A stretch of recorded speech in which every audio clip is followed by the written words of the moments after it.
Xin chào tất cả mọi người đã quay trở lại với channel của mình là Gia Hiếu Music.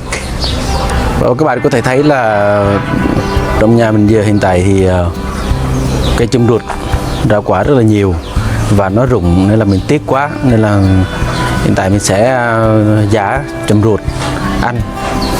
Các bạn nhớ đón xem quy trình mà làm món giá chum ruột của mình nhé. Giờ mình sẽ hái chum ruột ăn. Nếu mà không hái thì tiếc lắm, nó rụng thì cũng như không thôi, bỏ không. Mình sẽ làm cho các bạn một món ăn mà xưa mình hay ăn lắm. Chắc các bạn nhìn mình ăn là các bạn chảy nước miếng luôn á.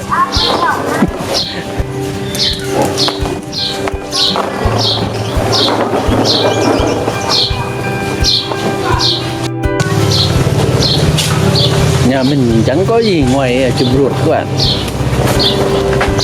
chẳng có cái cây gì hết ngoài chum ruột. Cao quá các bạn ơi, hãy sơ sơ.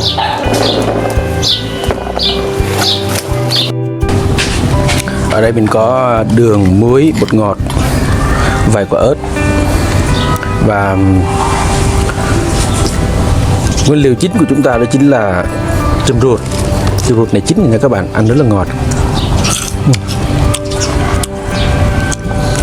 Bây giờ mình giảm muối trước, cho 4 quả to luôn.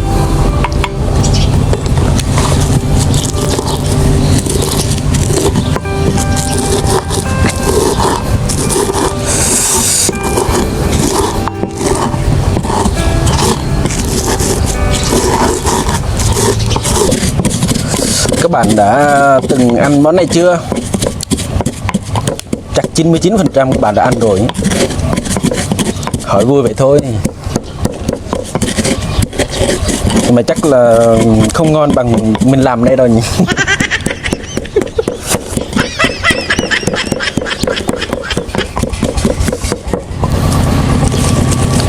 Sau khi muối ớt xong rồi, muối ớt đường xong, bỏ chum ruột vô, đảm bảo ngon bá cháy nè.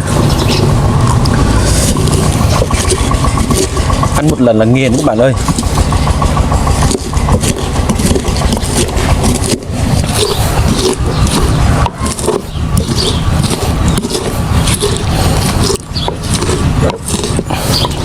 Chum ruột nhà mình nhiều lắm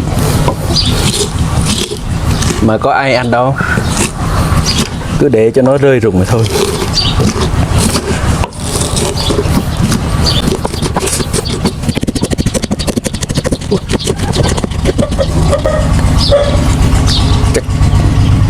Chừng này thôi, bỏ nhiều nó chua lắm, nó không ngon nữa đâu.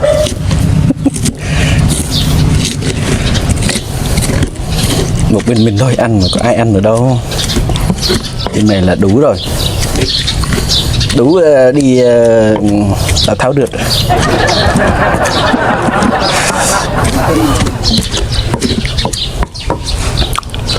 Rồi các bạn ơi, nó giống như món gì đây? Nhìn chả giống cái gì hết.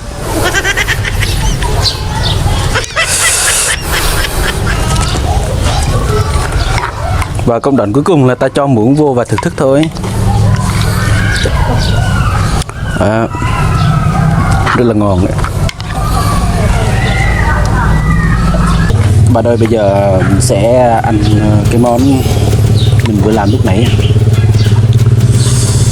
Có thể bị ao nét rồi.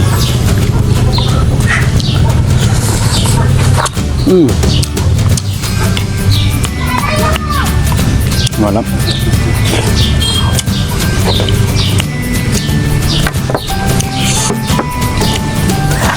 Đang ăn mà chum ruột rơi xuống. Đây, lấy nét lại cho các bạn thấy.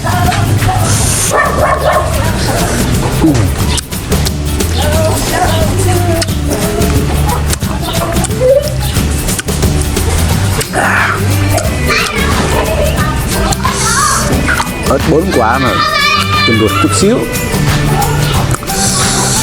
cái này giết người.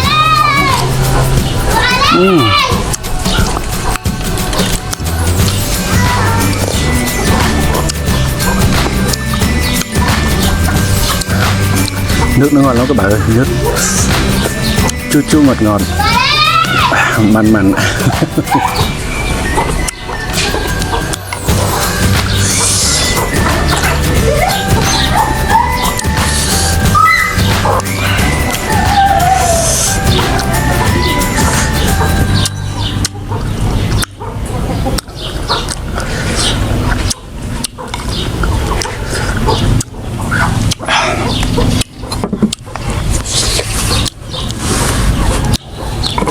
Cái này phải ăn nhiều người mới ngon, ăn một mình chán lắm.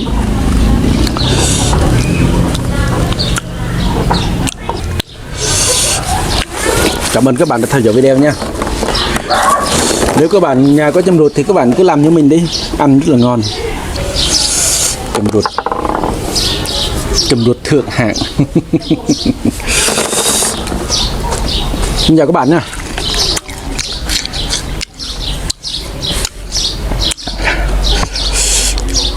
Chua quá.